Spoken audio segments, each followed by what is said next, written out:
Okay, that seems to be good. We're live for the first time in a month. Okay, guys, let's see what we can do.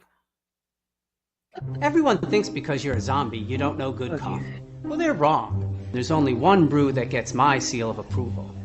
Deadly Grounds coffee is my guilty pleasure. The aroma is so intoxicating.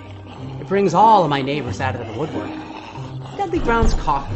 Coffee to die for and zombie approved. It's good to get a little deadly. Use the front door! Oh, they're so disgusting.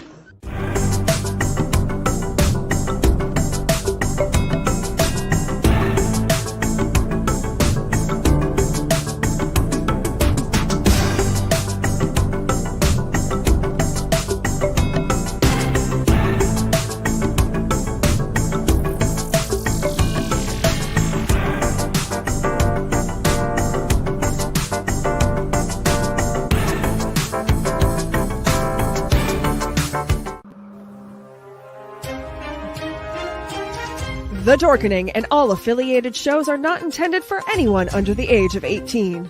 The following may contain discussions or scenes that have adult situations, graphic violence, nudity, strong sexual content, and graphic language. This show is intended for mature audiences only. Viewer discretion is advised.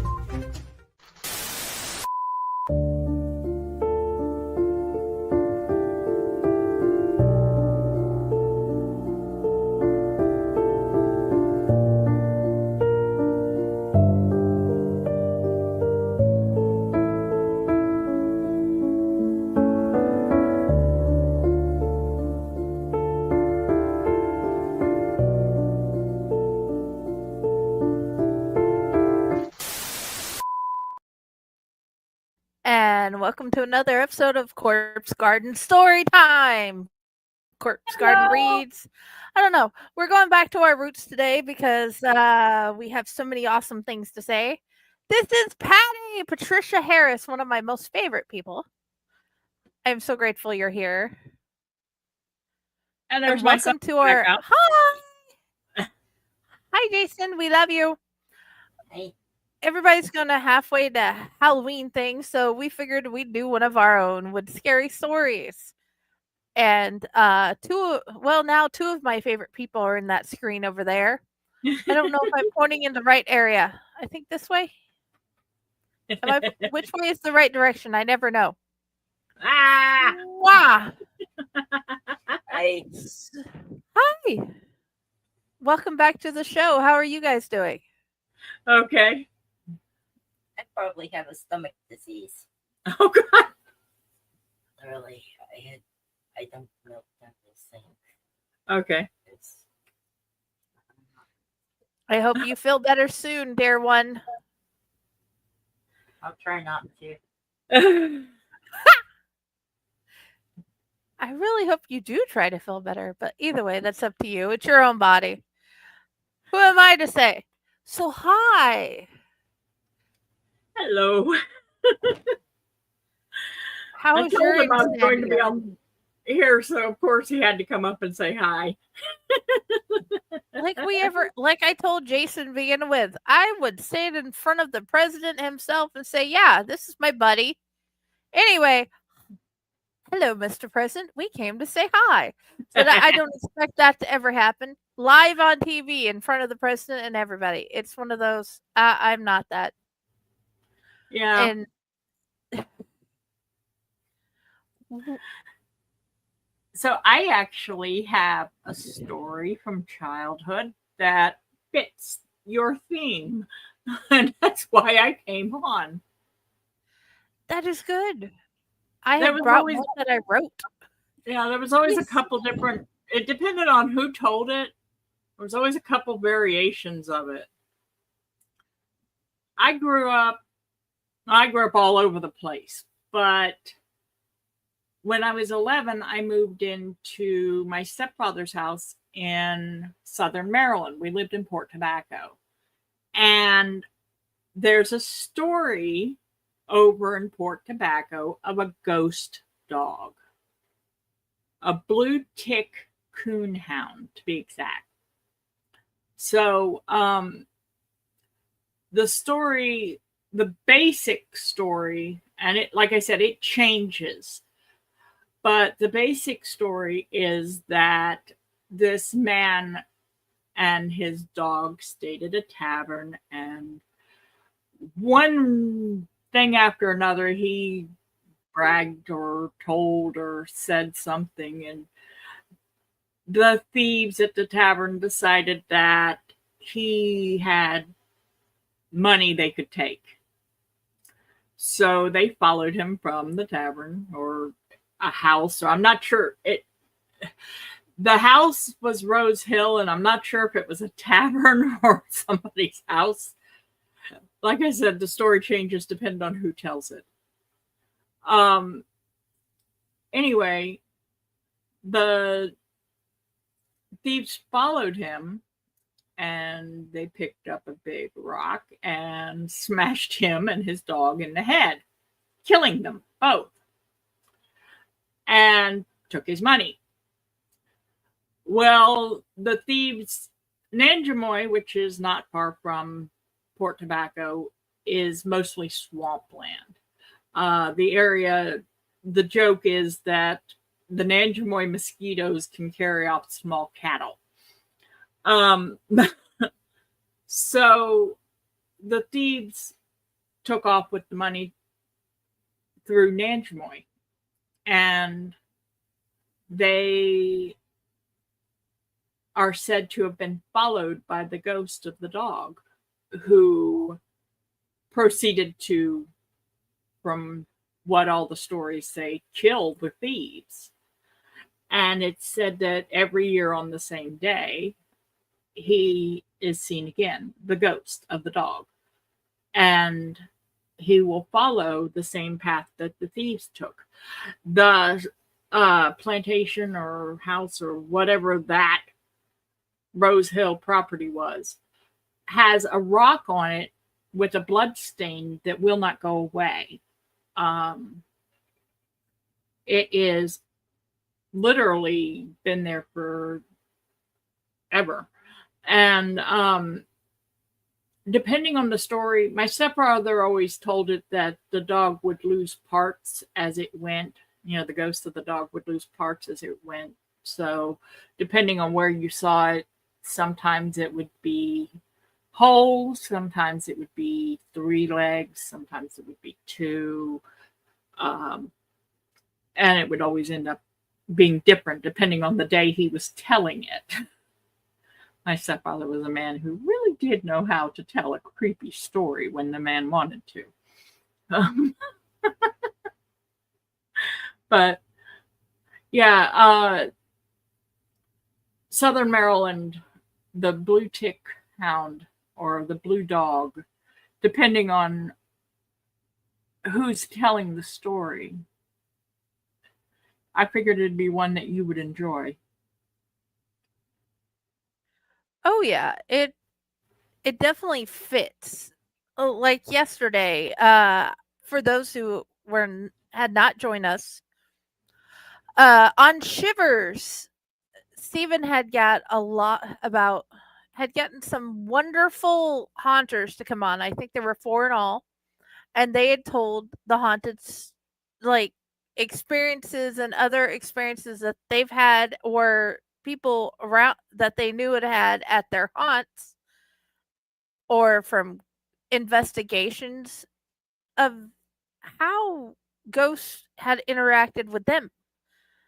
And the whole it being parts would make sense because I've seen an arm with just the t-shirt in my house. Okay. Or I'll just get the set. Or there's a random torso floating. It's weird. And the whole idea of having that story and you get to this repeating ghost dog continuously going across the path. I love that. Yeah, he used to say that he lived in a house that was along the path, and you know, he said that he could look out his front door on that day and watch as the dog went by. Hi, Stefan. and this is the part where I stop and say, "Hey, everybody, go check out Fracture Mind Publishing." Stefan has some amazing authors at Fracture Mind Publishing, including now Patty has joined them with a story in The Monster I Love. There's two that Dell and Raz have been, two anthologies. So on top of our people, they have so many other great people, him and Lily. So go check them out. Please continue. Um, Now, whether he actually did or not, or whether he was using the story just to scare us, I don't know.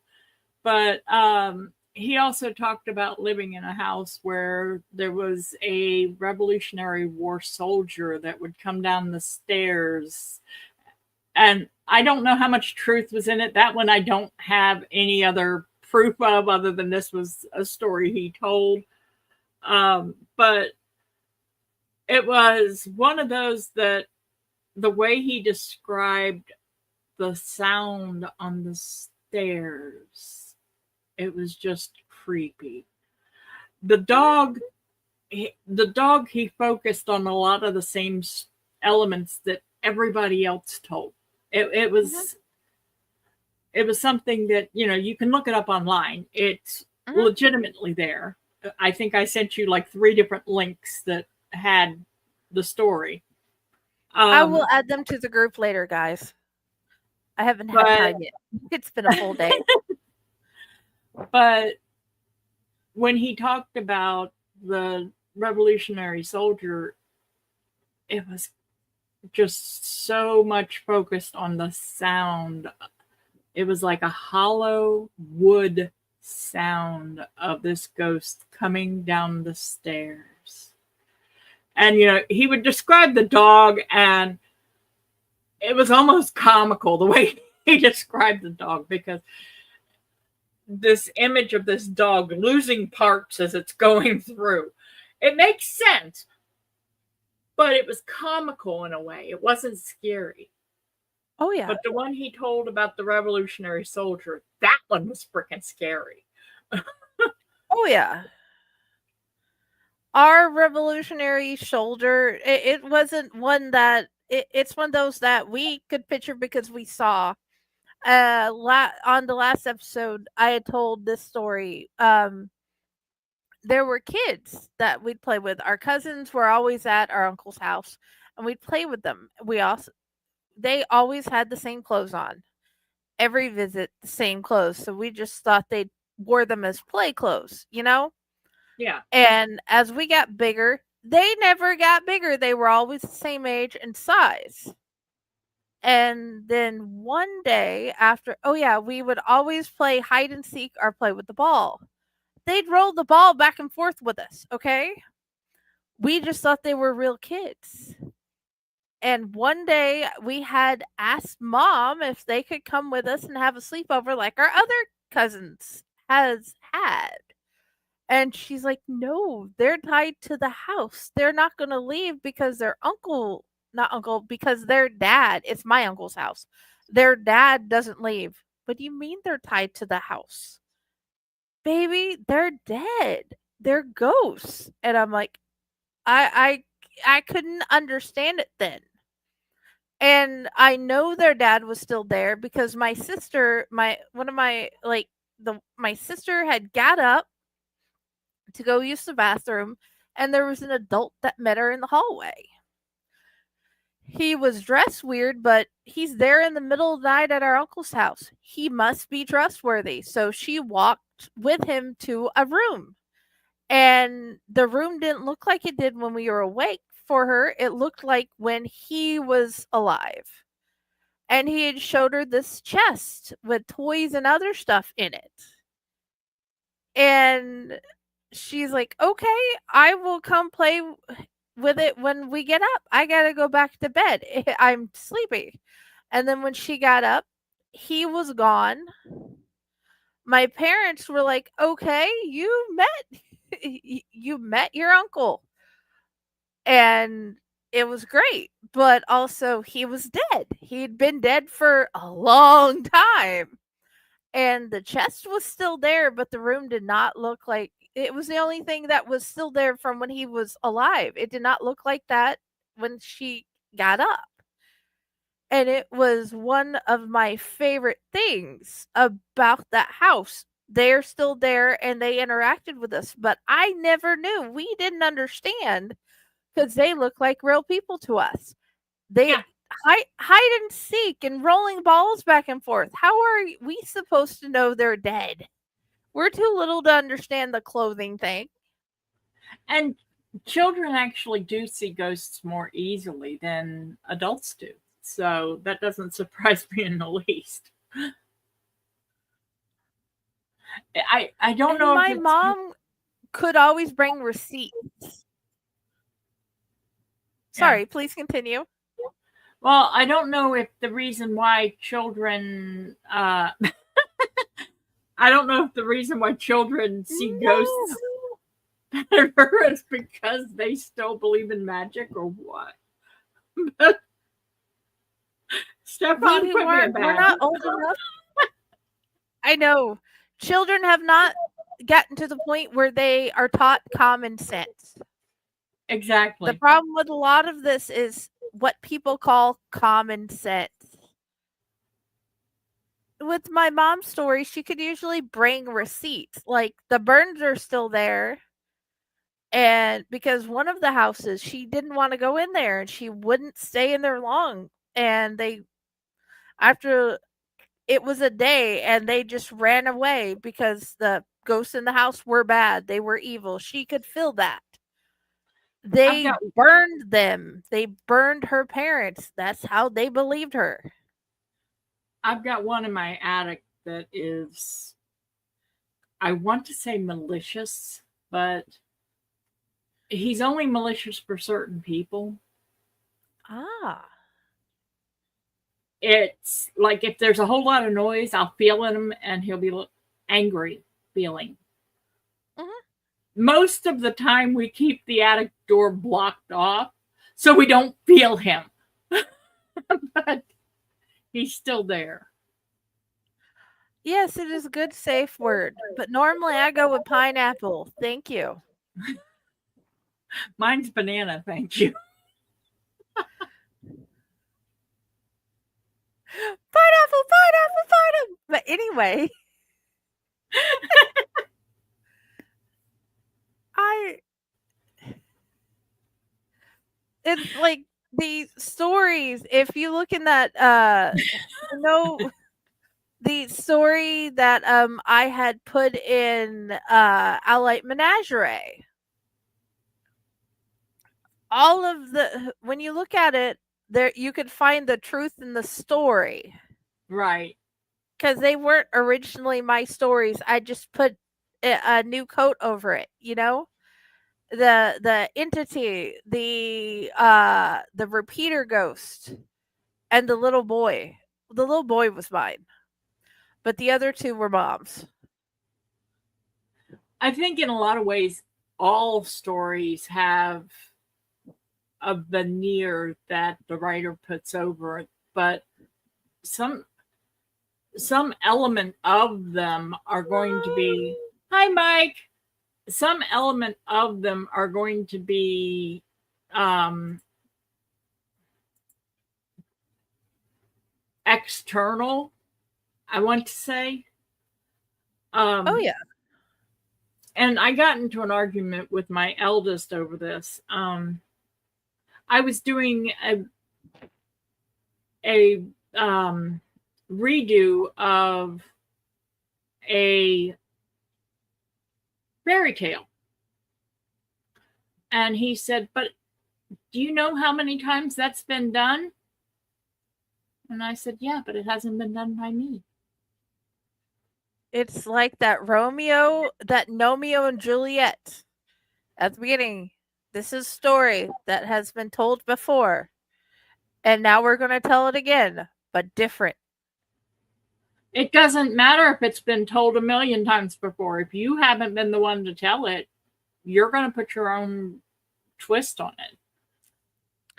Dude. And like my stepfather would tell that dog story. He would tell it differently every time. Yeah. You've commented before that my Campfire Creepy is different every time I tell it. It is. It doesn't matter if it's been told a million times before. It doesn't mean it's not going to be different. It's like, well, most all of Raz's stories. It's just the last one I like put like the great notice in is Lost Creek. Because Mhm. if you look on Reddit, it is different from the blog. And if you look at those to the one he told live, all three are different. Now, the one in the book, that one's way shorter and different. All of them. And the reason that the Lost Creek has been a thing is just like Sunday, it was a great day for Lost Creek. I think that has something to do with being more of a storyteller than a writer in a way. Because, Oh, yes, he is. yeah, Raz, I love him dearly, but he's more of a storyteller than a writer. Because, yes, he's a writer, but you put him in a spotlight where he can actually tell a story and he comes alive. It's like the story takes over. Oh, yeah. And he's commented on this before. And the problem is, I am not a verbal storyteller. I'm not. Not And everybody is meant to be. I can honestly say without a shadow of a doubt, I can write a story and then I go over and over again. Okay, no problem with that. You still are titled Mike. And it it does aggravate him, but it's not a forte of mine. It's like the numb, what did I call it? Uh Confused and numb. I ended up, not only did I go over it 14 times, I had somebody help me with the paramedic parts to get it right. But if I had tried to tell the story the way I saw it in my head, I'd trip on it. Because if you look at what I just told you about when I was a kid, it is different from, it is more detailed than yesterday because I've had more time to think about it. And it's not a skill I am good at practicing.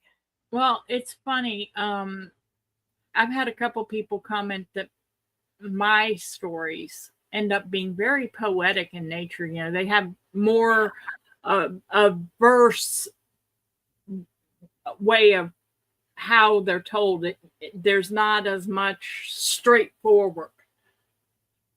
I'm a poet at heart. I'm not a writer. I mean, I know poets are writers, but I'm not a story writer. The amount of poetry you have published is daunting. And I say daunting because I'm trying to go through and make ads for the books, okay? But also, I love every single one of them. I'm not saying it is bad what you've done. I'm saying it's like, holy cow, that's why you still get random graphics. I haven't done this one yet. I should do that so I can put that up. I I looked it up and I've had this conversation with myself a couple of times lately. I'm embarrassed by it.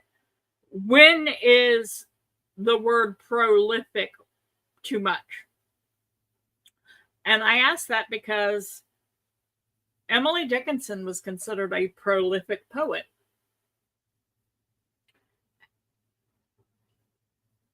Thank you, Mike. Oh, But yes. Emily Dickinson was considered a prolific poet. In her lifetime, she wrote 1,800 poets. 1,800. E. Cummins is considered a prolific poet. Lifetime of work, 2,690, I think. I've written over 2,900 poems at this point. Okay, let's look at this. Okay, it says prolific, present in large numbers are quantities. Plentiful. Okay? We see the definition. You are the definition. And this is not an insult. This is a well, that is the truth. That is a fact. You are the definition. Cuz holy cow. And the thing is, I don't do it intentionally. It's just this has always been my focus. Everybody, most neurodivergents have some sort of special interest. Mine has always been poetry. Mine has always been poetry. Mine has always been books. And now I'm sitting there wondering, was that as weird as everybody thought it was? Because literally my family used to joke that if you couldn't think of anything else to get Patty, get her a book. They were buying me romance novels when I was like 10 years old because they couldn't think of anything else to get me. I'm talking, the little Harlequin novels. So it was just something that was entertaining. It was me. I could go through those in an hour and be happy.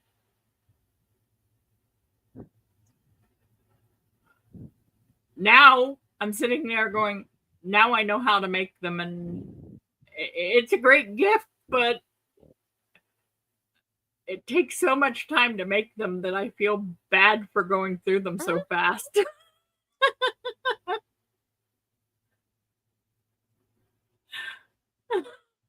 At this point, I know how long it's taken them. It has taken, JC, see you later, JC Lynn. It's taken her years. It's taken Karen Lynn years. And I'm sitting here and I'm looking at it and I'm like, I finished it.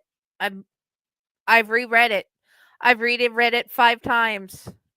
Because my brain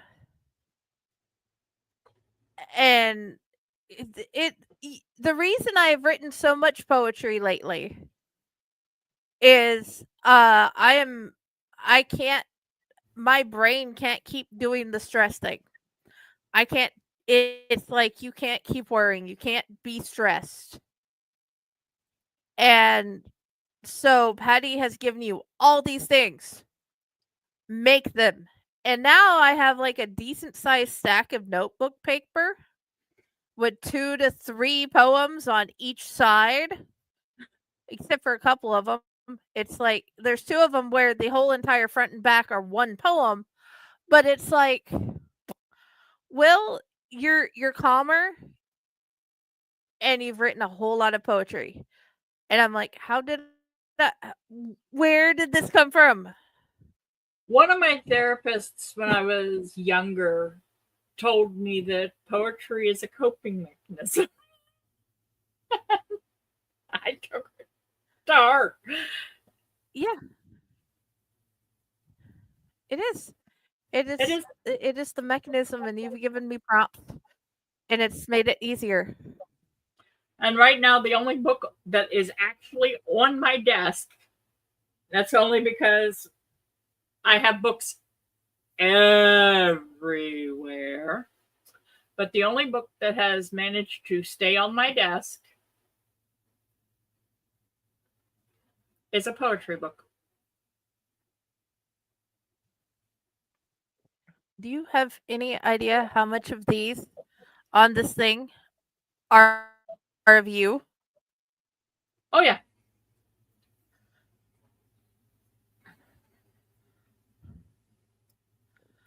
I mean, within reach, I've got 2 or 3 other books, but the only one that's actually currently on my desk because it's just... My desk was stolen by my husband.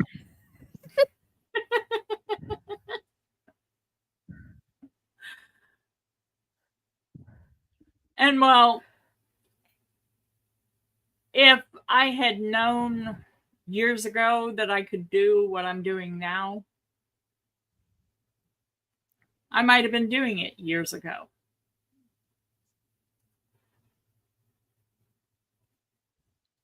The problem is the last nuns I did anything with or watched were on anime, and they were very good at with firearms. So yeah, this would be a fun idea. I just don't know, dude. I don't know how I'd work in that. I'm trying to get my boyfriend to write the story that he has in mind for that. He has an idea, and I don't want to spoil all of it because I really want him to frickin' write it. Or That, well, he wants to make Jack the Ripper female and immortal and originally a nun. And I'm not going any further than that, but I really want him to write it because he's got it burning in my head. so you could do like I've done with Pile and Tie Hand, have him tell you to you in a video.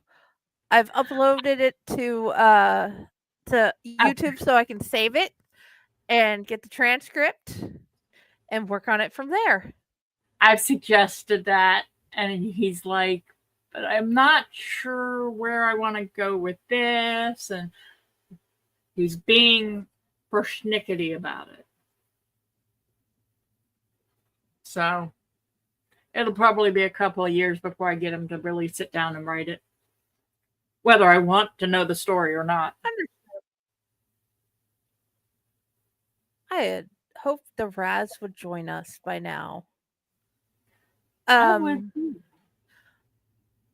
Okay, I'm gonna tell another story while so my mom and her family, because there were like 5 kids, uh they were in a new house and they just moved in, and this is how my mom found out she had a repeater.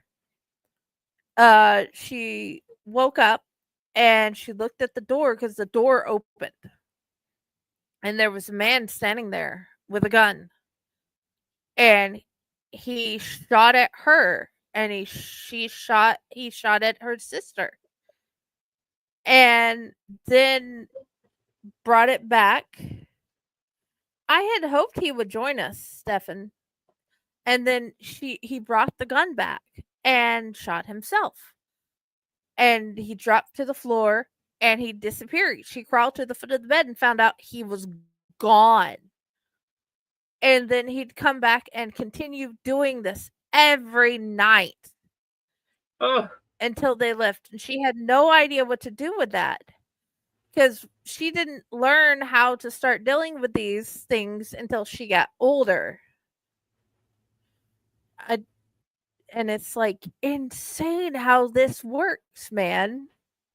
Because there is a specific thing to do For with each these things that I didn't even know until I talked with Raz. Yeah.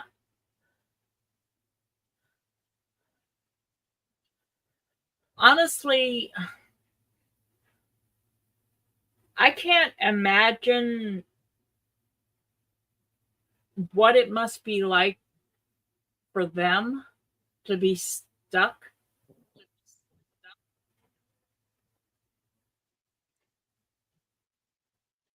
So, I don't know if they even notice they're repeating over and over again. They keep having this feelings over and over. Because I've at Cincinnati Fair Fest, Mary Nell was talking about having one over there that they had found. A repeater that is constantly going over and killing him, going through the stuff, the all the emotions, and then killing himself, and then redoing it constantly over and over.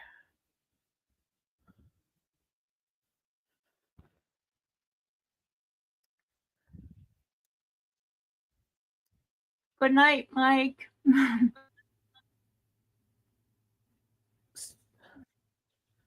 Oh, I didn't. It hasn't went down. Oh, he does say good night. Good night. I love you. You're awesome.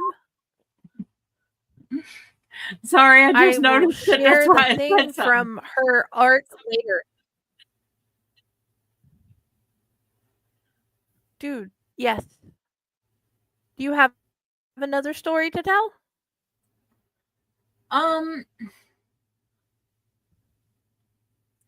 I'm trying to think. There was one at the uh there's one at the Girl Scout camp I went to, but I don't remember all of the details, so it's kind of it was one of those that every Girl Scout camp you go to has, the but I can't remember which one this was, but the place was supposed to be haunted and I can't remember it real well. Somebody, if I remember right, had hung himself there, and the girls were supposed to stay out of that building because he was angry. I can't remember all the details there. It's kind of the weird. I halfway think they made it up just to keep us girls out of that building. Yeah, there's an entire possibility of that. And that's the thing about urban legends. That's always a possibility. And I think there's a son trying to peek his way in.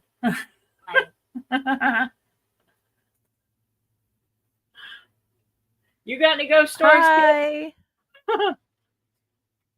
Oh, not ghost story, but you know that one house that we were living in Mineral County? Mm-hmm.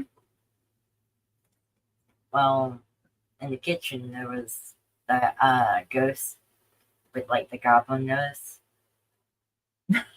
I think I need a clarification. I don't remember that one. Seriously. Yeah. We were sleeping on the floor when we first got there, and all in the main room, and I saw it in the kitchen. I told you about that, and you were like, "Oh hell no!" Apparently, there was a ghost in our house when we moved back to West Virginia. You don't remember that? I don't remember that. But then again, I was under a lot of stress at that point.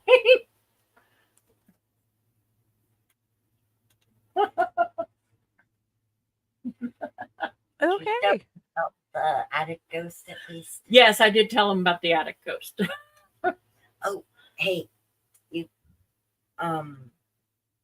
remember telling me about the ghost of that one dude that makes it smell like cigarettes?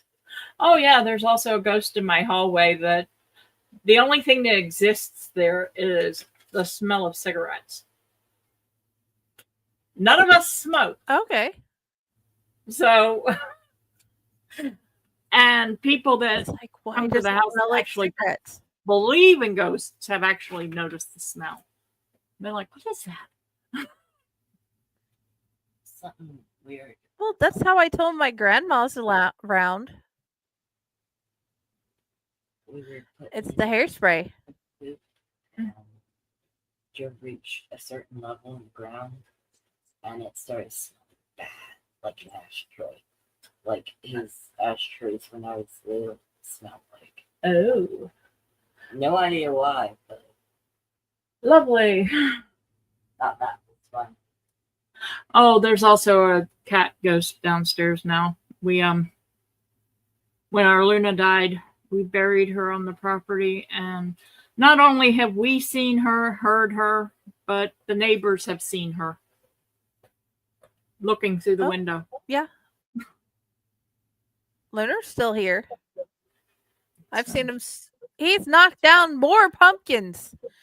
He has a thing about pumpkins. Oh, finally. Yay! Hi, Raz. You have a thing about pumpkins. We were beginning to wonder if I you were have a going to big make thing it. about pumpkins. No, my cat, his spirit is still here. He had this habit of every time I got a new pumpkin, he would knock it off. So of course they'd break. He's been dead Ah, since Christmas. He's knocked over the foam pumpkins for my sister oh. recently.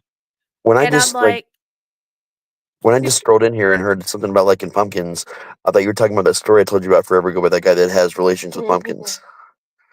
no, not that. My cat just Your cat knocking has over relations with pumpkins to say pumpkins? he's no, he just he knocks over the pumpkins to say we're still here. He's still here with Okay. us. Okay. I've never I've never seen him have relations with pumpkins. But then again, he's fixed. Oh, So, that doesn't matter sometimes, man. yeah, with some dogs, no, definitely. But with him, I had never seen him try to do a deed.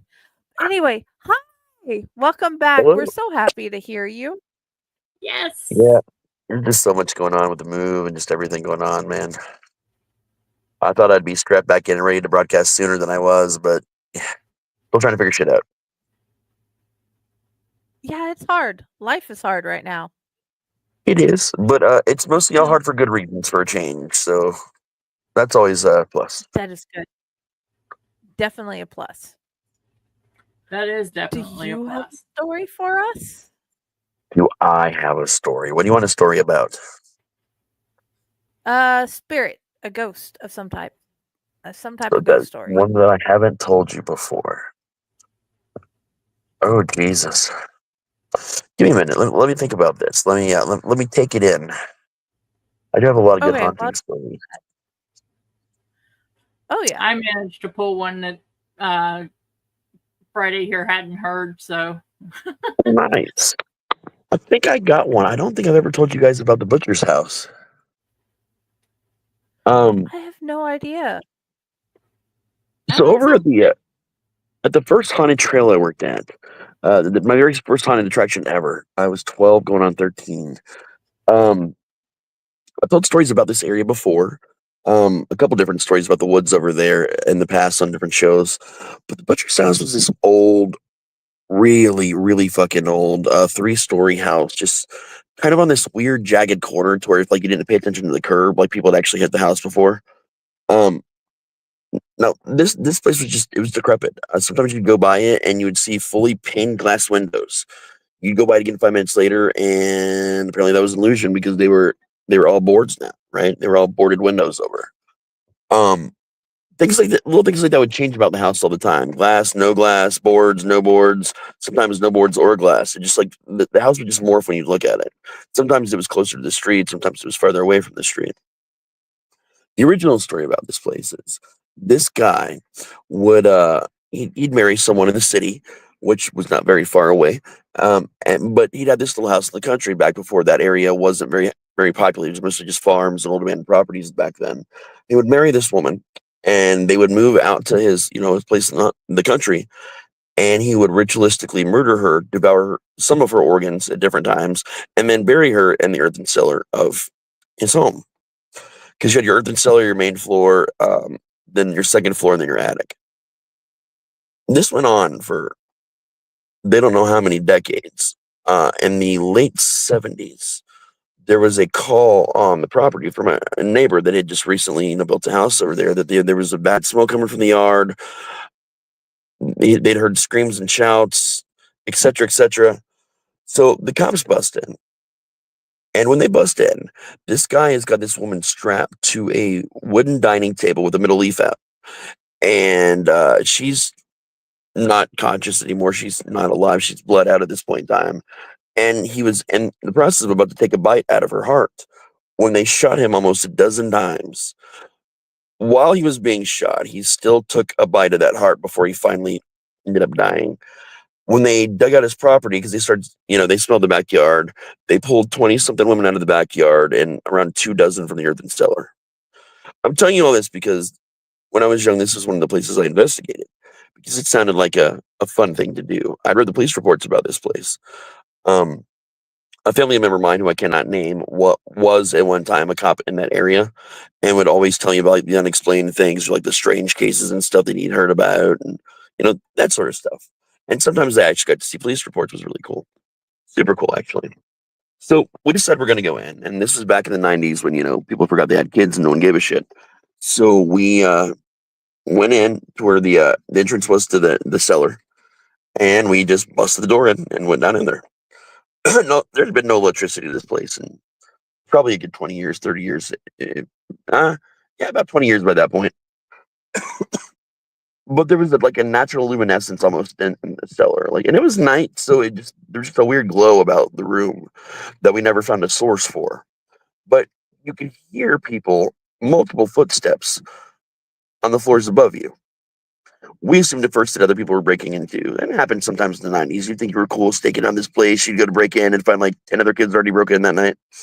We weren't that worried about it. And the homeless wasn't a big issue in that area at all, so you rarely ever ran into that. We decided to go up the steps to the first floor and see what was going on. And we got to the first floor and the lights were on. Again, no power. No, there's no electricity to this place anymore. Oh, but the lights are on. The living room is very nice. It's got a nice living room, nice kitchen. Like it looks like it probably would have looked in the '70s. Like, but everything looked almost new. Like it was a nice home. We go up to the second floor again. Every time we went to the main floor, we heard the steps above us again. Go to the second floor. We do the second floor, and as soon as you hit the stairs, everything's dark. You go upstairs, and the house is just the second floor is just decrepit as fuck. Hardly anything at all, but there's like shit written all over the walls, unlike the first floor, which was pristine. And you're still hearing stuff. You're still hearing the noises above your head. So we decided to go to the attic. And the attic had a staircase also, just a smaller staircase, but it was an actual staircase. We went up there, and it was one of the ones that kind of reminded you of the cellar door that we went in the house from, where it's got a flat door laying above your head that you walk up to and have to push open. So we go up there, and again, it's completely dark. It's decrepit. We had lanterns, old school Coleman lanterns for the wind. We get up there, and there's like symbols all over the walls. There's like all kinds of different symbols from different religions, both good and bad. There's what looks like blood in one corner, just everywhere. There was chicken feathers, and we just heard this laugh, just all around the room. This deep, throaty laugh. And the door to the attic that we just all came through slams, and suddenly we cannot open it. And all we hear is 10 times the amount of footsteps we just heard on the floor below us. It sounds like they're coming up the stairs to where we are. It sounds like they're just running around going like ape shit. And again, we've not seen an actual person yet. The laughing stops. Our lanterns go out. The battery has died. If you've never abandoned, or if you've never gone through a lot of abandoned places that are haunted, spirits will pull charges out of like cameras, batteries, things like that. We didn't have the camera that time with us, but we had plenty of battery operated things that suddenly no longer functioned all at once. We were trapped in the room. We were probably trapped in the room for almost an hour, to the point where we were trying to open the windows. We were going to jump it. We were going to have like one person like kind of crawl/jump down, which would have been probably disastrous. But we also didn't want to be stuck there overnight for anything worse to happen or to get arrested the next day.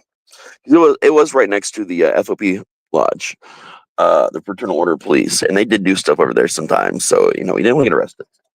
And I was going to be the one that jumped out the window, but luckily, all of a sudden, when I finally got the window open, our lanterns came back on and the door just opened by itself. And it was a heavy door, like laying flat like that. So there was a lot of strength behind it. So we get out, we run down to the floor beneath the attic. We're looking around. The floor looks pristine. The lights are on. There's not a bad mark on anything. There's no symbols now on this floor. Everything's just clean. We're obviously freaked the fuck out at this point in time. We run down the stairs to the first floor. The first floor is now the opposite. It's now decrepit, destroyed. There's almost no furniture. Copper's been ripped out of the walls. We stop. We go back up to the second floor. Now it's decrepit. We go back down to the first floor. Now it's pristine again. We do this a couple times. And then all the doors in the house, the doors that are, mind you, nailed shut to the outside, just start opening and closing, opening and closing. Windows. Oh, we're windows again this time. And they started opening and closing. The second floor was back to wooden slats instead of windows. And the bottom floor was back to pristine with, this time, also wood over the windows. So it's like the house was morphing. And the whole time, like, as we're trying to go back and forth and figure this out, you hear the laughing again coming from the attic. At some point in time, half of our number just left. They dipped out when the front door had opened one of those times. The rest of it, there's like me and my friend Kimberly and my other friend Josh, and we're the only ones in here now, just the three of us. There were 7 to begin with. And we don't can't get out because the front door is now not opening, and our way out into the basement now is not opening. We ended up having to stay in the house for another 4 or 5 hours before there was just nothing. The laughing stopped. The house started shifting and moving around and just stopped. And it was about 3 minutes before dawn. I'm gonna tell you, I've never ran out of a house so quick in my entire fucking life. We literally, when everything settled, the door was back to the barricaded nailed door. We just kicked it the fuck down and ran out eventually. Drove by the house for years after that. And every time you'd go by the house, sometimes, if it was the glass windows, especially from the attic, you'd see this guy just standing there, and just staring at you. And he would watch you with his eyes, whether you walked by or drove by or biked by Denver. He would just watch you at any time of day. And everybody in that area has a lot of, stories similar to that, worse stories. There was a friend of mine that got hurt really bad and actually got pushed down the stairs from the attic and broke his leg. Not in my group, but it was another time he went back with other people. But it was just a very angry spirit that really liked to fuck with people. The crazy thing about it to me was the glow, and I always thought that glow in the basement might have been like the innocence that was left behind there. Because that glow was kind of in the backyard a little bit, like that natural glow, like the innocent women that were murdered there. It's like they were still there because you felt calm in the basement if you could get down there. It wasn't frightening. It was peaceful in the basement in the yard. It's like you got up to the main floor, just utter chaos and changing and shifting. But they finally tore down that house.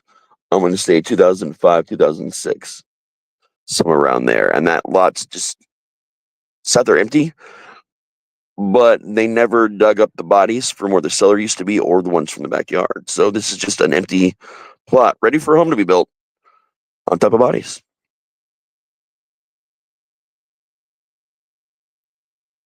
And there you go. Dude, That was awesome. I love that. I do too. It's right on, right in here, right. It's right next door to Riverside. In the other direction. Dude, the one from my story was in Athens, Georgia. I can't tell you exactly where, but yeah, that would be unkind to my uncle. But yeah, that is beautiful. Yeah, if I ever tell you a Well, story, I can tell you scary where as I can take you and show you anywhere you want to see from any story I've ever told you or probably written. Oh, I have no doubt. It's just one of those where how many parts of the story are real and embellished, and some of it, and there's part of it where I'm like, if that thing is real, I don't want to go meet it. I can tell you Type that of that things. particular You know what I story mean? for the first time ever was not embellished at all. That one was just the hard truth and the weird shit we Okay. experienced that night. And a lot of people like I said, have very similar things to say about the Butcher House of Heber Heights. Dude. Yeah, that's fun. It's a super weird place, or it was. Anyway, I love So that at least story. at least 3 of the stories tonight were actual real. That That's happened. the we don't know if the blue tick hound ever existed, but it's the other ones real. are real. It existed. I just don't know how much of that story was embellished. Gotcha.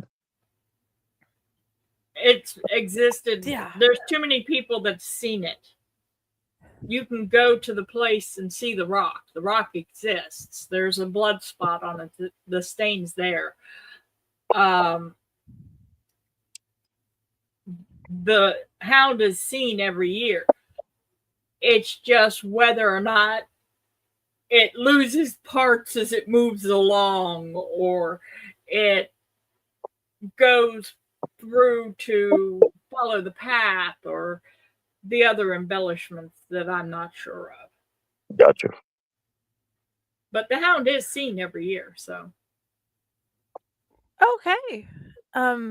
Raz, have you ever had just random pieces of the spirit's body just appear in front of you and it only be like the piece of the body that you see? I've had like just hands or just eyes. Once, just a left foot. That's an odd piece to see, just Mhm. the foot. Like you could hear both feet hitting like ground, like and it was walking, but you could only see like the only thing actually like was slightly visible was the left foot. It was odd. It's like it couldn't manifest. It was there, but it couldn't manifest completely. Is what it felt like. And I'm pretty sure the hands and eyes ones were just on purpose. Yeah. Or the forehead. I'm thinking the forehead was on purpose, but the the sleeve of the short sleeve white shirt and the arm and the tattoos was there. By the tattoos, I know who it was, but it was weird just to see the arm and the shirt clear as anything, and the rest of the body not You know, there. I think I'm upset now because like I'm thinking back in my life, and I've just never seen ghost boobs.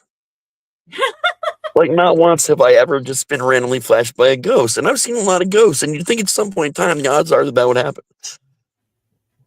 Now I'm wanting to see Sorry, Ghost Michelle's Boots. losing it That over just here, sounds but like it'd be I'm being fun. serious. Well, no, because we've been watching the show Ghosts. Yeah, no, but I want to see boobies. Who doesn't? But how do you know they're not Yeah. flashing you? Because none of the ones that have shown themselves to me have ever done it. That's my point. Flower would flash you. Yeah, but she's a fictitious character. Boobies. I agree. That would be awesome. How many ghosts have y'all come across that are just there because they like haunting people? Oh, a few actually, more than a few. Do ghosts get high? That is a good. That is a good question, actually. We're watching the movie Ghosts, and they just did the show Ghosts, the American version, and they just did a 420 episode where the ghosts found out they could get high. It's a really funny show, by the way. You should watch Yeah, it. I have no idea. What I've According seen to of my it is son, the hilarious. best show to watch when you're high is Dragon Ball Z. According to Joe, the best show to watch when you're high is Foamy. I think I agree with Joe. I agree with both of those actually, because when I was growing up and getting into Dragon Ball and Dragon Ball Z in high school, I was high as fuck all the time, and I tried to watch a lot of it sober, and I was like, I have no idea what's going on, and that bothers me. But when I was high, I would just there was people running around doing shit, and I don't know, it was more fun.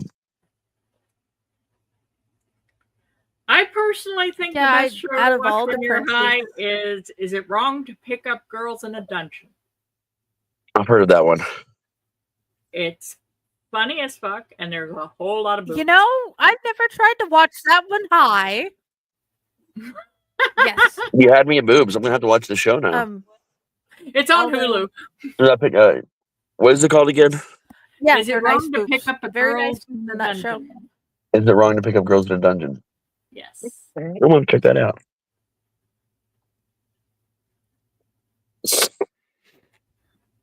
I just realized something. I'm drinking Peter Rabbit tea in a horror movie character cup. I was gonna say, I thought I saw. Wait, who's that? I'm trying to see who's on your cup. I see Pinhead. I thought I saw Pinhead, and I thought I saw Freddy. There's I see it. Yeah, you did. Okay, yep, yeah. It's Bill Skarsgård, but I'll forgive you. That half the I didn't pick the cup, the picture on the cup. I just received the cup because I've seen all the movies. What's weird to me is you He's got like, these "You need 80s this and cup." 90s folks and it's like some good shit, and then suddenly, then it's that Pennywise. And don't get me wrong, I like Skarsgård's Pennywise. He's very different. But like, you would think that the Tim Curry Pennywise would be there with the rest of those characters. Right. I don't know. I'm just grateful I got the coffee cup, man. Oh, it's super cool. It is super cool.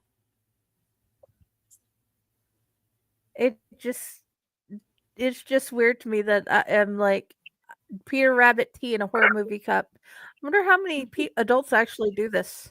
And yes, we do have the Peter Rabbit tea set as well, but it's back. Right. Anyway, back to the insanity of the ghost stories. What has been your favorite ghost experience? I've actually had a lot. I've gotten along with a number of ghosts in a lot of different places, like through my time.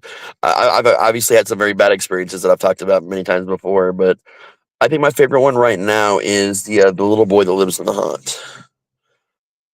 When I first met that boy, he would be at the corner of your eye. If you go through the hut working on something, you just see him run around the corner. And then we started playing hide and seek, and that's how we really started getting to know him. To the point now, if I'm in there and there's someone else not really working on anything, and I'm in there working on something, he will come up and stand right next to me. So I just tell him what I'm doing and I explain, and it's become a very good relationship. Also, if I'm irritated at someone, he'll know, and sometimes he'll go and prank people for me. I think that's why he tripped me. that Maybe, night. maybe, For some reason, I fell over a fucking deer head and hurt my foot. yeah, probably. But he plays tricks on people for me sometimes. I don't know. There's been times when I've wondered if it's actually a spirit or fae. I'm not gonna lie. There's little things that he does, and there's things about him that lately have made me wonder if he's actually a spirit or not. Well, no children have actually died in that location. This is true. We looked up the history. A lot of people died here, but not any children. So Then it it's sounds like he might be a fae. right. I've been leaning lately to it, and I haven't seen him the last couple times I've been over there since we stopped living there. So, and this theory's been coming out a lot more since we moved. And he knows I'm fae adjacent, so he would to play a trick on me would make perfect sense. Play a trick on another fae. Yeah. But yeah, we're I'm gonna have to have a long talk with him when I go in on tomorrow or Sunday next time there's so many people there. A lot of things are attracted to that building, so I'd say he's maybe Vic. It was my grandma's best friend's guy friend. It's what they called each other at the time. When the bingo hall where the hunt is now when had the fire, my grandma's friend died from smoke inhalation. She's actually still in the kitchen, but she's a repeater. Has no idea that just because their daily routine doesn't interact. But her boyfriend Vic is in the back hall, and that's where my office is. And Vic didn't. He's an asshole. No, he's actually a really nice guy. He doesn't talk. He didn't talk much when he was alive. Like really, so really doesn't say much. He just nods or gestures. But every night he'd walk down the hall, knock on my door, or he'd just open the door, and I just wouldn't even have to look up. Like, hey Vic, what's going on? And you just hear like a sigh, or I'd have to look up, and he'd kind of shrug his shoulders. I got to the point where I had to start locking the door because I got tired at the same time. The same couple times every night, he'd just walk him down the hall and open the door. So I probably started locking the door, but then I'd have to open it if I felt like dealing with him when he knocked. But he's nice. He tells me he alerts me when things are going on in the haunt too. So that was helpful. It is my current ones that I like a lot. Okay. That is cool. What about you, Patty? It's going to sound weird, but I remember playing with this nice man when I was a little girl. And when I described him to my grandmother, she said that was my great-grandfather. I don't remember much else, but I remember playing. He would keep me safe. Oh yeah, that's super cool, man. But I don't remember a whole lot about it, just that I remember playing with him. He was there. I can't tell you anything more because, well, that was almost 50 years ago now, but I do remember telling Grandma about it and her saying, well, that was great grandpa. Okay. That's so cool. Awesome. What about you, Michelle? Oh God.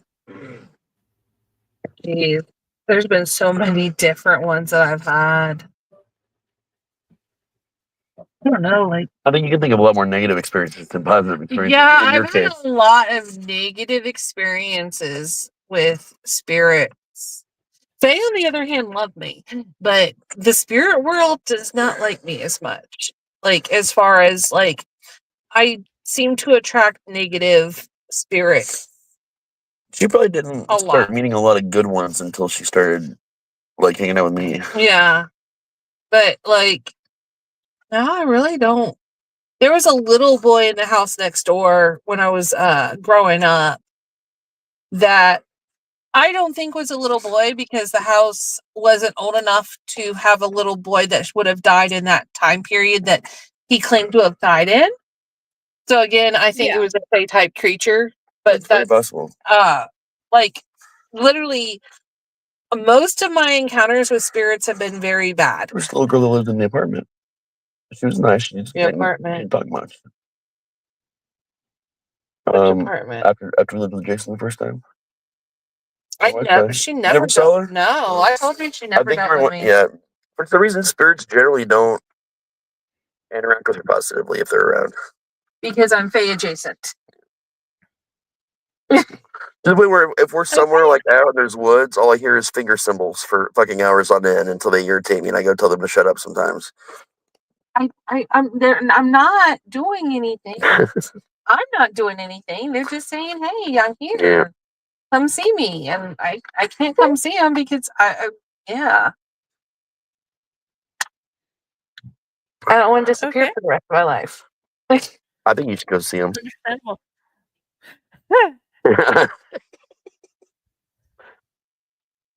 I mean, Feyweed's better than this shit. Yeah, that's probably true.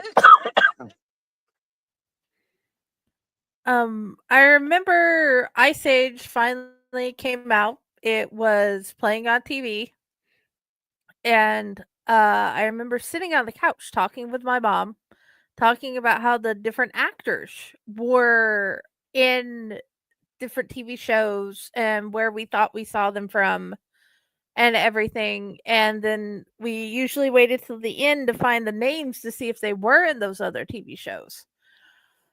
And this was one of my favorite memories because I love that movie and I have since watched all of them with my kids and got them all the DVDs because Cassie was obsessed with it when she was little.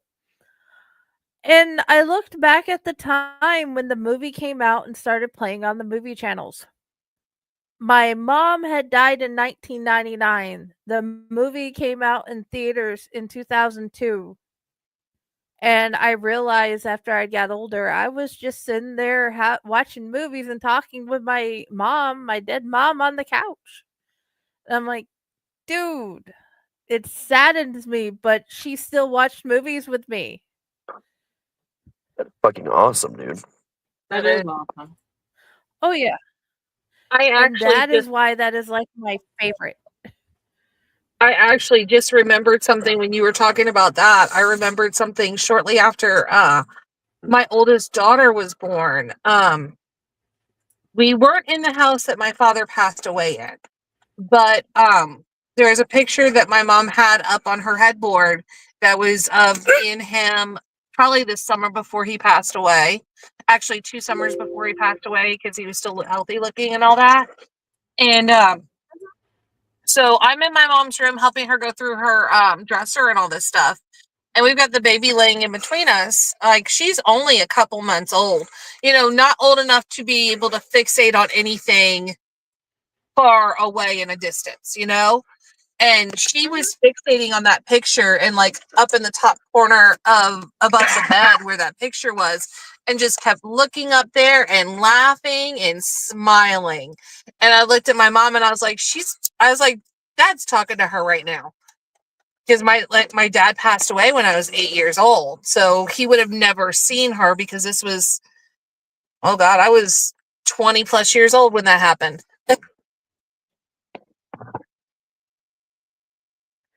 I like that. That is awesome.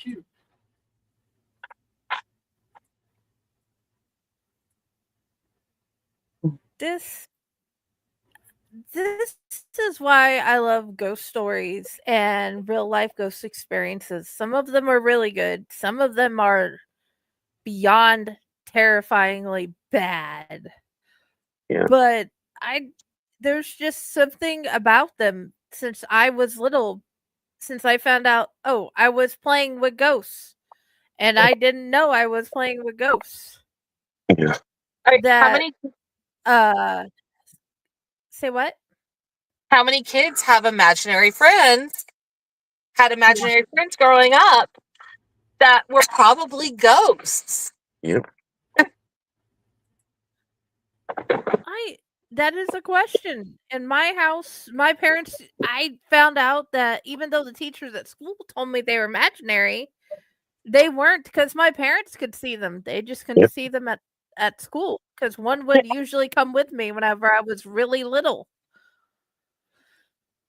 Oh yeah. We actually, the show that we were talking about actually touched on that in an episode early on in the show. And I looked at Raz and I was like, you know what? That actually makes sense. How many kids, say, oh, that's my imaginary friend. But then when you ask the kid to describe them, they talk about how this person looks, and they're usually in like clothing of a period, a while back, and things like that, and things that kids don't know how to describe. And these kids are able to describe it perfectly.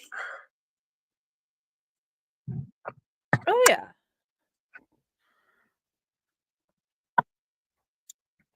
Like in the different things that are going whenever Friday's book comes out, you guys have heard a lot of the stories Oh yeah. or read them in the newsletter. The lady on the hill, for all I know, is still there. She was there last time I went to Saudi Daisy,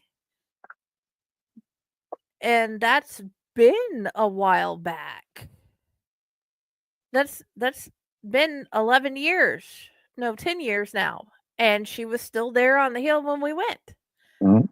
And these I don't some of them I wonder if the house has burned down, do the ghosts leave? That's a I good haven't question. been able to go back to my uncle's house to find that out.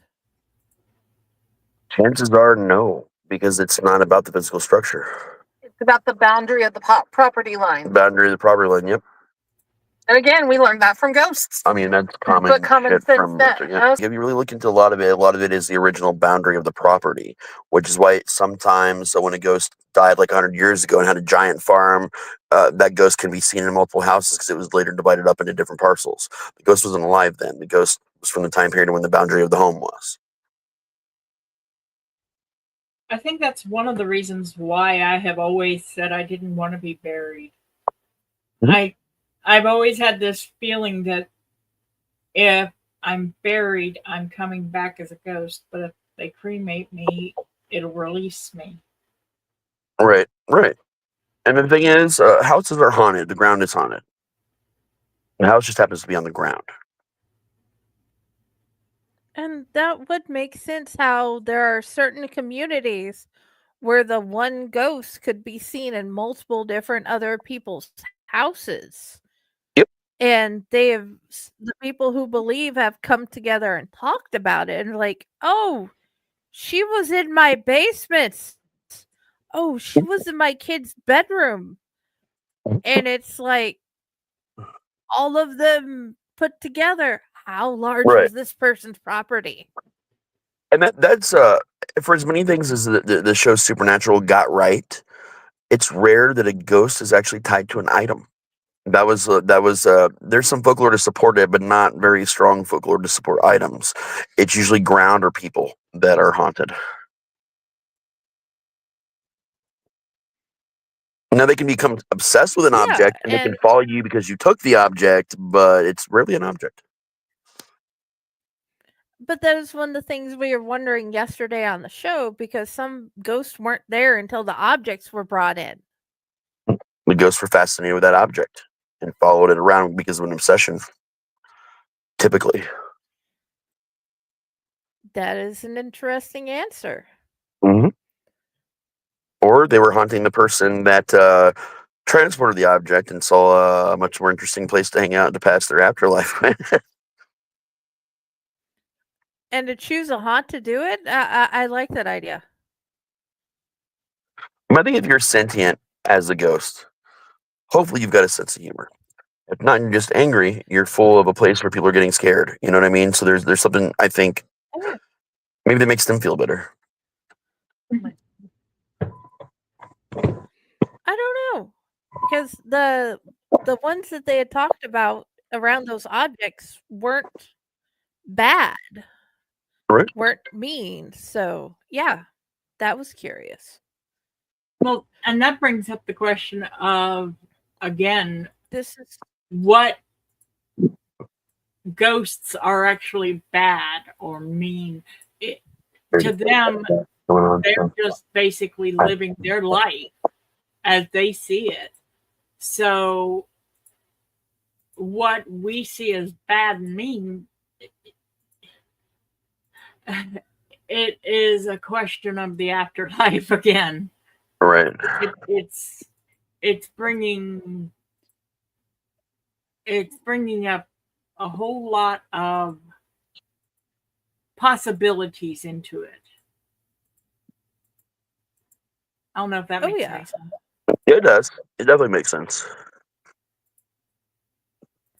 That they could be mad because you did a thing in their house. But then again, I've heard other ghost stories from other sensitives where the people that they'd went in to help, they had moved the everything around so they could clean up and paint the walls. And then when they got up in the middle of the night to go to the restroom, they found everything moved right back to where it was, even though the walls were wet and they'd all had it moved into the center of the floor. You know, Yeah. they just got mad that you moved the stuff. And Mhm. to be fair, it was their house first. Yep. Some Yeah. spirits get very possessive about their space and don't like anything to change because they can't change. They don't want anything else to change. And psychologically, I mean, it makes a lot of sense. Then of course your repeaters just keep doing the same thing. They walk through walls that were doorways once before. They walk upstairs that no longer exist. I mean, there's a local story where you can see this woman climb several flights of stairs, but there's no house there.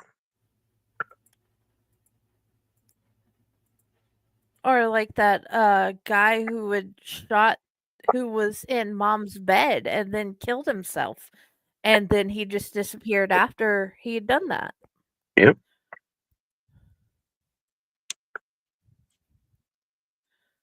I like this conversation. I liked yesterday's conversation.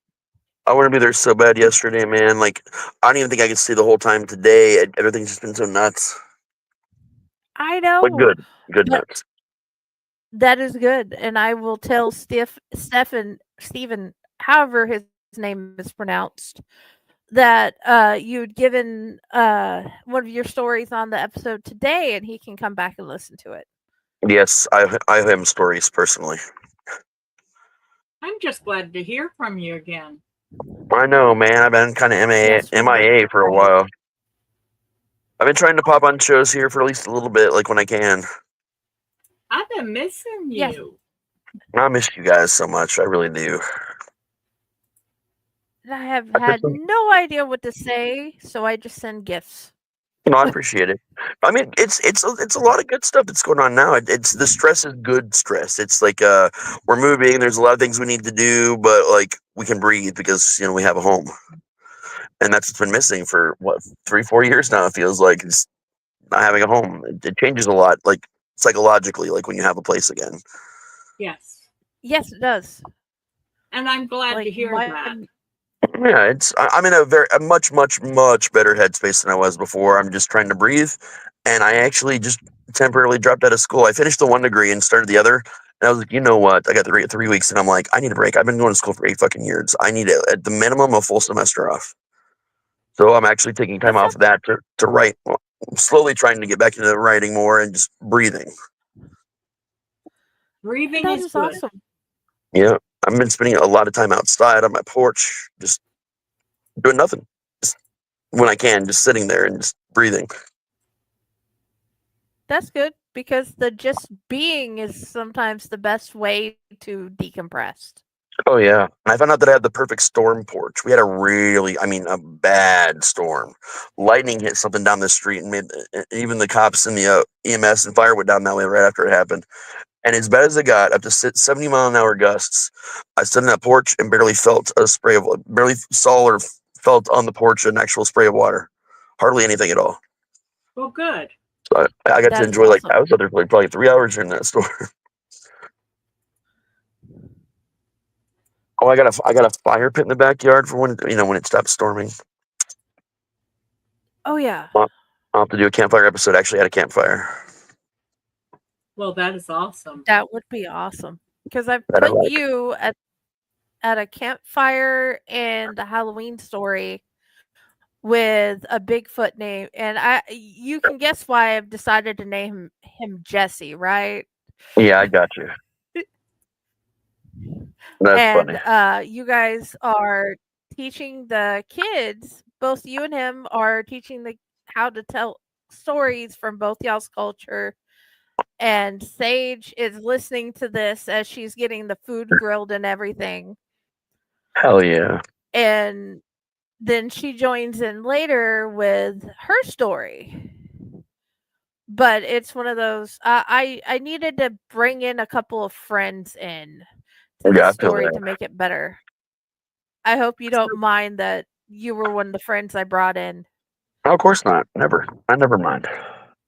So, question: am I going to see a story from you in August? I'm hoping so. I'm actually working on 3 separate stories right now at all different stages of being done. I'm trying to get them done within the next week or 2. I'm just trying to figure out if one of those stories will fit with that. If not, I guess I'll be writing a 4th story. Because I If not, missed we still you want to in read this. them. Yeah, definitely got some ideas. I got a lot more ideas on top of what I'm doing right now, but I got that the creepypasta / chilling tales thing going on right now, and I just gave him another story not that long ago, and now I got to write 3 more for Ooh. him. But they just do audio rights for the most part, so I'm solid there. Yeah, Hey, I that honestly rocks. missed you in this anthology. So, Man, I killed me because I have so much ready. Like I have so much stuff I'm kicking around too. I'm just trying to right now. Besides these stories, I'm almost halfway done with SIC3, which I need to speed up on a little bit. I just got my full feedback from my teacher for my dissertation thing. One of my whatever it was called. For Scream Park, which Haunted Hospital is now called Scream Park. So Okay, awesome. that might be done this year. I don't know, but SIC3 definitely will be. And I'm wanting to wrap up the first novella for the Hunter's Handbook thing too. that would be That would awesome. be amazing. Yeah, lots of ideas, and I'm going to have more time to write. So, but now we're also doing a June event at the Haunt, which, like the 421, are going to be permanent events. So we're doing things more year round, but we're expanding our movie night from one night to a full weekend on Friday the 13th and 14th. I'm That still is hoping awesome. to come in June. I mean, not June, but October for Yes, our man. yearly visit. Yeah, Fred was asking me if you guys were going to come volunteer again for a night. Hey, but the best part about us having a haunt on the 13th and 14th of June is I finally get to experience a haunt birthday. Yeah, yeah. Me and Hunt, Yay! me and Matt often get them, but Brooke never gets them. Real good if Fred would do a St. Patty's Day event. Yeah, we talked about it, St. Patty's Day. It's just too close to Valentine's Day for us to like turn around. Because now our thing is we're building a bunch of new rooms and switching entire scenes before every event, and again before season starts. So it actually helps us space our build out and build all year round, and it causes a lot less stress. We just built a giant arcade in Main Street. We tore apart the room that you were in last time, Patty, and that is now the equivalent of an abandoned Spirit Halloween store because we took down the wall between those 2 rooms. Well, hopefully by time we come in October, my foot will be healed and I'll be able to actually enjoy the haunt without being crippled. Dude, if you come back and you are, that's That would be okay awesome. because we can switch you over to the asylum and I can put you in a wheelchair because we have actors in wheelchairs in there. Yes. I got you.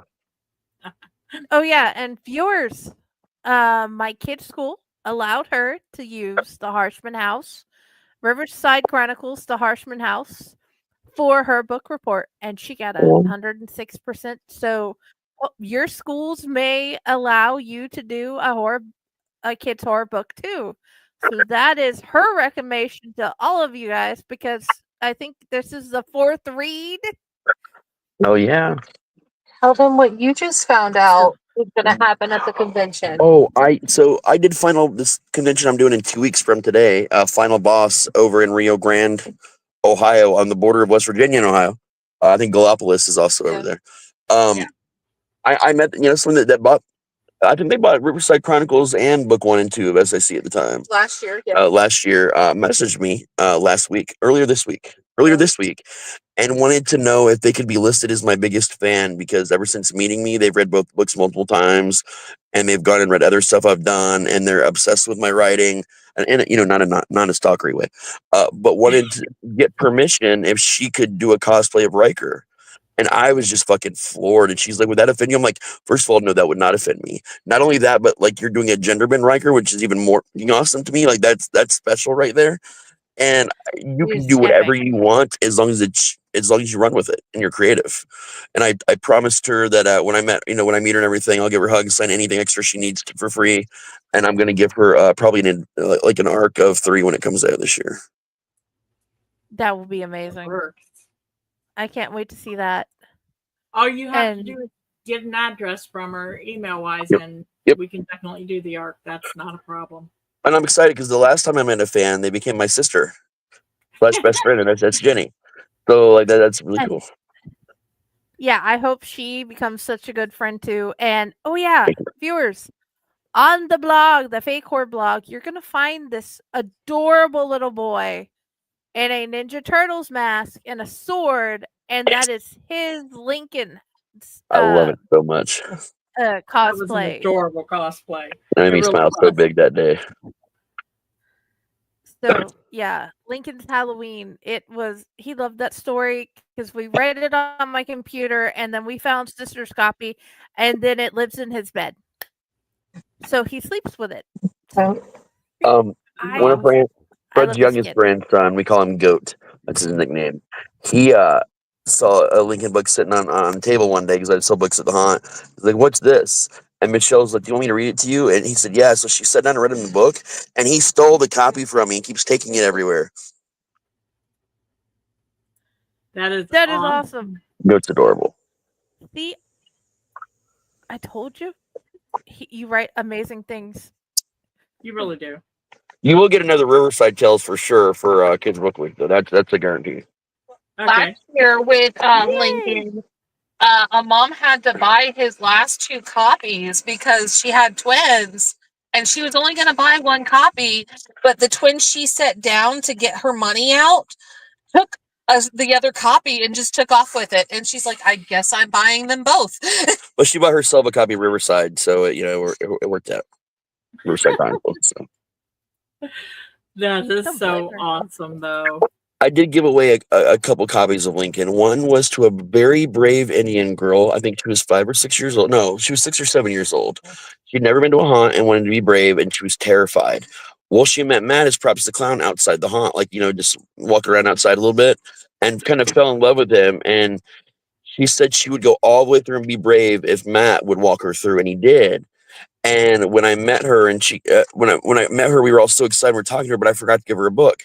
But then she came back for our community candy day, so I actually gave her a signed book of Lincoln for being so brave. And I think I gave out 2. Yeah, I gave 2. You gave 2 out that day. Yeah, I gave 2 other books out during the season to brave kids that had never gone to a haunt before and that were excited and braved their way through it. Hey, you were brave like Lincoln. Here you go, man.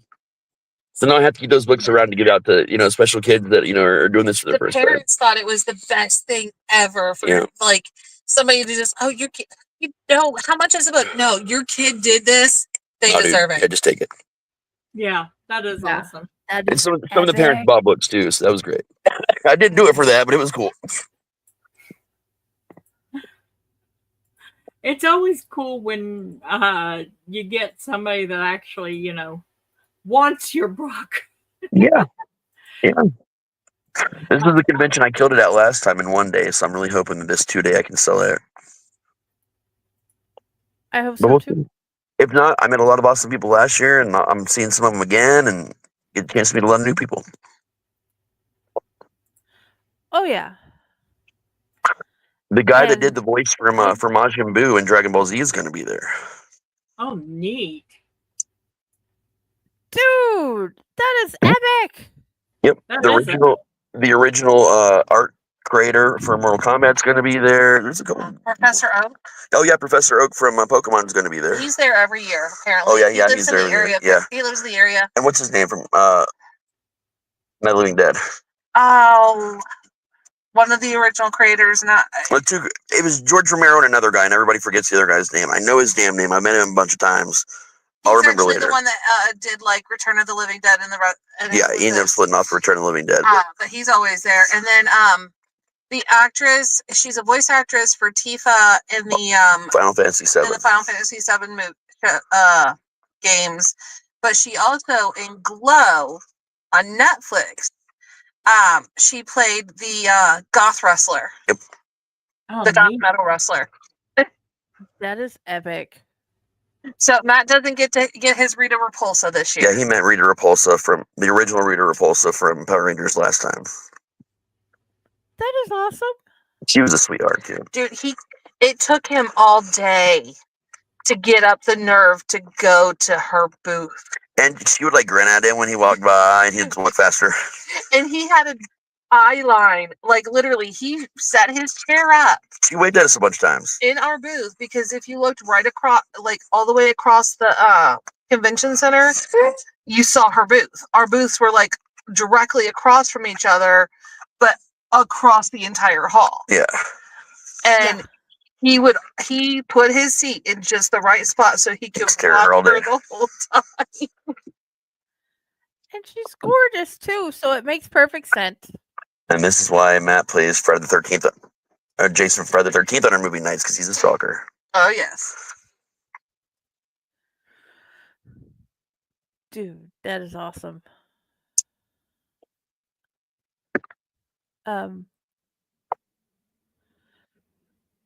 Okay. Dude, that is fine, Patty. And how about we do a quick commercial break and then come back? And if I'm not back in time, that's because of how far the restroom is from my computer right now. So I actually let's need do to go 'cause now. we haven't done that yet. Yeah, I actually need to get out of here now. Okay. I got some stuff I got to handle before it gets too late. But I love you guys very much, and I'm so happy to see you. And Love you I'll too. hopefully be around more often. Good, because we want you around more I hope so. often. Yay! I'll see y'all soon. Yeah, it's been an hour and a half. We could just end the show now too. So yeah. Okay, guys. Okay. Mwah! Love you. Love you Love guys. you. Bye. Let's do commercial and Bye. end the show. Bye. Okay, bye. Bye.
Greetings and shabebans. We are the Retro Reductopus Cephala Podcast, a long-form bi-weekly show that celebrates all the things that made growing up awesome. Yeah, that sounds good, but I don't know what all those words mean. I think what Parasite Steve's trying to say is that on Retro Redoctopus, we explore a range of retro goodness, from toys, video games, and movies, to cartoons, and even snacks and school lunches. Oh. And we do it all with a positive spin, a slew of killer guests, and some very adult language. And you know what else is cool? No. This crazy show is part of the Door King Podcast Network with new episodes every Tentacle Tuesday. What's that? And if waiting 2 weeks for a new episode gives you a sad, know that we drop bonus episodes all the time, like the off-format Crow's Nest and an interview series we call The Brig. You can listen to Retro Redoctopus on Apple Podcasts, Spotify, Stitcher, or any app that's cool enough to carry the only show that celebrates all the things that make growing up awesome.